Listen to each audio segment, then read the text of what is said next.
মসজিদে নববী যদি রাজধানী হতে পারে, বাংলাদেশের প্রত্যেকটা মসজিদে রাষ্ট্র পরিচালনার কার্যক্রম পরিচালনা করা উচিত কোরআন সুন্নাহ ভিত্তিক দেশ চালানোর জন্য। মাননীয় স্পিকার, কওমি মাদ্রাসায় কোরআন হাদিস শেখানো হয়। আপনার সন্তানকে যদি আমরা দিতে পারি, কোরআন হাদিসের বড় আলেম হয়ে সেখান থেকে বেরিয়ে আসতে পারবে। অতএব এই কওমি মাদ্রাসার প্রতি অর্থমন্ত্রীর কোনো বাজেট থাকা দরকার, যেটা আছে বলে আমার কাছে মনে হয়নি। মাননীয় স্পিকার, এরপরে আর একজন কথা বললেন, সেটাও আমি বলে আমার কথাকে শেষ করতে চাই। সেটা হলো কিছু আছে, একজন বলছেন মসজিদে রাজনীতি করা যায় না। আচ্ছা মাননীয় স্পিকার, ইসলামী রাষ্ট্র যখন মদিনাই হলো, রাজধানীটা কোথায় ছিল? মসজিদে নববী ছিল রাজধানী।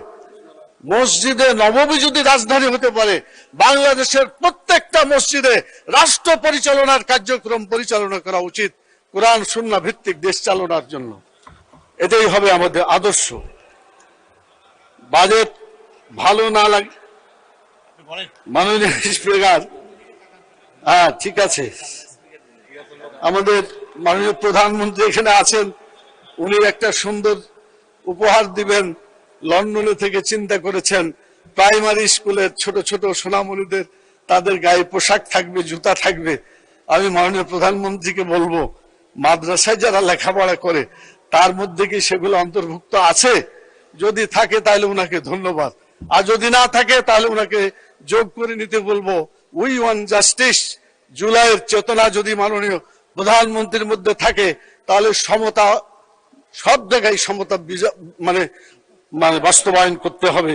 আমি দাবি করছি মাদ্রাসার ছাত্রদেরও যাতে পায়ে জুতা থাকে, তাদের শরীরে জামা থাকে, তাদেরকে দেখতে ভালো লাগবে। মাননীয় স্পিকার, আমি বেশি কথা আর বলতে যাচ্ছি না, শিক্ষকদের ব্যাপারে বলতে চাই। মাননীয় স্পিকার, শিক্ষক তো সম্মান করার জিনিস। আমাদের শিক্ষক যারা ছিলেন, আমরা অত্যন্ত শ্রদ্ধা এবং অনেক তাদেরকে সম্মান করেছি। তাদের কাছে লেখাপড়া শিখেছি বলেই তো আজকে কথা বলার আমাদের যোগ্যতা অর্জন হয়েছে। আমার শিক্ষক যদি আমার কাছে মূল্যবান মনে হয়ে থাকে, সম্মানিত মনে হয়ে থাকে, আজকে প্রেস ক্লাবে যেখানে সেখানে তার অধিকার আদায়ের জন্য যখন তারা আন্দোলন করে, অবস্থান করে, তখন তাদের প্রতি কি আমাদের দায়ী দায়িত্ব নাই? মাননীয় স্পিকার, অবশ্যই তাদের দায়িত্ব আমাদের আছে। আমরা মনে করি 3টা কিস্তিতে হলেও তাদের দাবি মেনে নেওয়া উচিত। দুধার চকলেটে একাকার হয়ে ওঠা প্রাণ লেয়ার, সম্পর্কের মিষ্টি ম্যাজিক।